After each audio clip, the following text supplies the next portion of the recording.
Hey guys, welcome to my video. For those of you guys that don't know who I am, my name is Andres. I'm currently in the process of moving to Puerto Rico. If you're watching this video, that probably means that you're also interested in moving to Puerto Rico. So moving to Puerto Rico, there's one very important thing, and it's buying a car. Let me tell you guys, the island is very car dependent for the most part. San Juan, I'll probably say it's like, if you're downtown, it's probably the only part that's not fully car dependent. You can walk around, but if you're planning on staying outside of San Juan, it's very car dependent and you're gonna need a car. So today I'm gonna be talking to you guys about the different ways of buying a car, the things that you have to look out for, and the things to expect. So let's just get started. All right, so there's three different type of ways of buying a car. There's the first one, which is the easiest one by far, is going to the dealership and just buying your car brand new or used. Second is gonna be buying it from the bank. The third is gonna be the private sale. So let me go ahead and get started with the first one. Buying a car from the dealership, this is not very different from buying it in the United States. If you're going to the dealership and you're planning on getting a new car, it's probably the easiest way. The dealership handles absolutely everything for you. You're getting a brand new car that doesn't have any issues, that doesn't have any legal problems or any multas or anything, and I will get into that in a second. So if you never bought a car before and you never inspected a car before, you never registered a car before, this is probably gonna be the easiest way for you to get a car in Puerto Rico, as it's gonna be the most hassle-free and also the easiest way, to be honest. Only downside of this is you're probably gonna pay a lot of money, as a new car is already really expensive, and then on top of that you're gonna have dealership fees and all the other stuff. So buying a car brand new is gonna be very expensive, but it's the easiest, it's the most hassle-free one by far. So before I get into number two, there's two things that I had to explain to you guys: marbetes y multas. Alright, so marbetes and multas. What is that? Marbete is basically the annual registration that the car undergoes every single year, and the multas is the tickets the car gets. Here's where it gets interesting. Usually in the United States, when you get a ticket, a traffic infraction or anything like that, it goes to your license and it stays with your record. The way that it works here is that you have tickets for your license and also tickets for the car. So when you're buying a used car, you have to look out for multas. So those are tickets that are stuck to the car and need to be paid off. Marbete, the annual registration of the car, this is something that has to be done every single year in order to get a registration for the car and keep it all on a good track. What happens with the registration? Not only do you have to pay for it, you also have to get your car inspected. So you have to make sure that the car runs fine, that it passes emissions, and doesn't have any body damage or like anything that will stop it from actually getting registered and passing the inspection. All right, so buying from the bank. When you buy from the bank, that means that you're buying a private car. So it's technically still a private party, but you're going through the bank because they still have a loan or it's a lease. Because I mean, if they took out a loan to be able to have the car and they're trying to sell it, you go with them to their bank and then you pay off their loan. That's as simple as that. What are the good things about this? The bank is gonna handle pretty much all the paperwork for you. They're gonna get the title to your name, which is the important part, which is the registration of the car, having a title to your name. That's the way that I buy my car. It was a gentleman that I found on Facebook Marketplace that was selling it, and he just told me that he had a car loan, and then we just went to the bank, I paid it, and in a couple of weeks, usually 4 to 6 weeks, they get the title under your name. They can either mail it to your address, or they can just leave it at the bank and you pick it up. Alright, so a couple of things very important when you're trying to buy a car in Puerto Rico. Number one, your birth certificate. You need to have a birth certificate if you don't have a license from Puerto Rico. Number two is a driver's license from wherever you're from, whatever state you're from.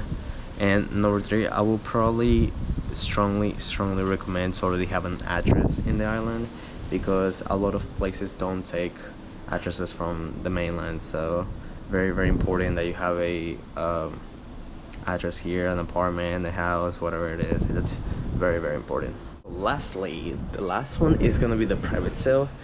This is probably gonna be the cheapest way, as this just means that it's a person that's trying to sell the car, and it's usually a lot cheaper than buying from the dealership.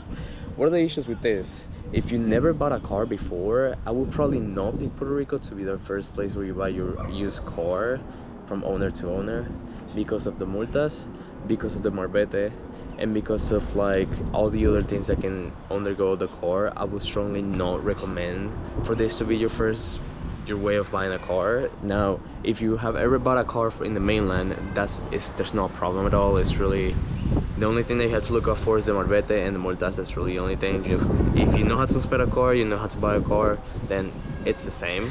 The only other thing about buying a car privately here is when you buy a car, you also have to go to the SESCO. What is the SESCO? The SESCO is basically the DMV of Puerto Rico, where you have to handle the registration, get your marbete transfer to your name, and all the other stuff. In order to be able to do this, you need to have your birth certificate, you need to have your driver's license, and then you also need to have a address here in Puerto Rico, most likely. I'm not completely sure, but most likely you're gonna have to have a address here in Puerto Rico.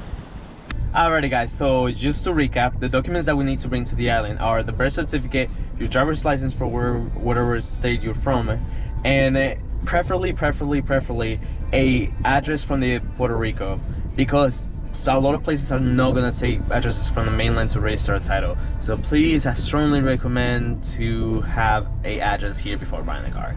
So once we got that out the way, the three main ways of buying a car again are the dealership, which is gonna be the easiest one, it's just gonna be the most expensive.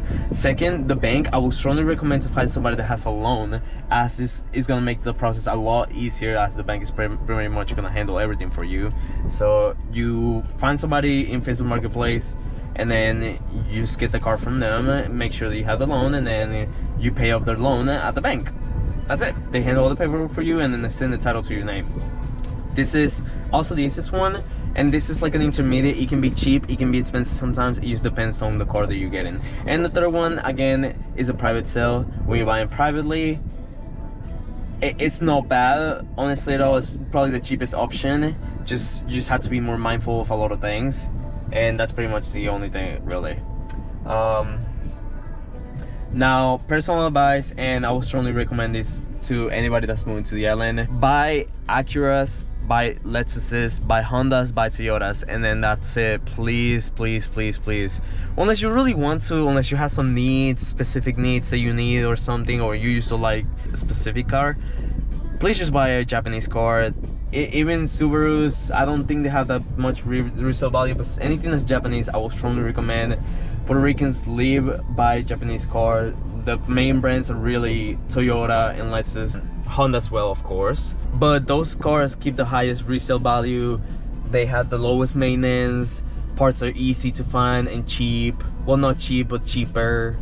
And honestly, I would just strongly recommend them, to be honest. If you're gonna be living in the island, you don't really know what can happen.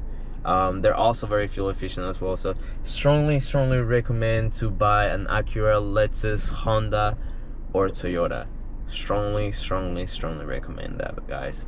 So if you made it all the way out here, well, congratulations, you have your car the way I do, and I absolutely love it. But if you made it to the end of this video, thank you so much for watching. I really hope this video is very helpful to you guys. This has been an incredible experience to me. It's not hard, it's just a little different from what I'm used to in the United States, but it's still not bad. It's very doable.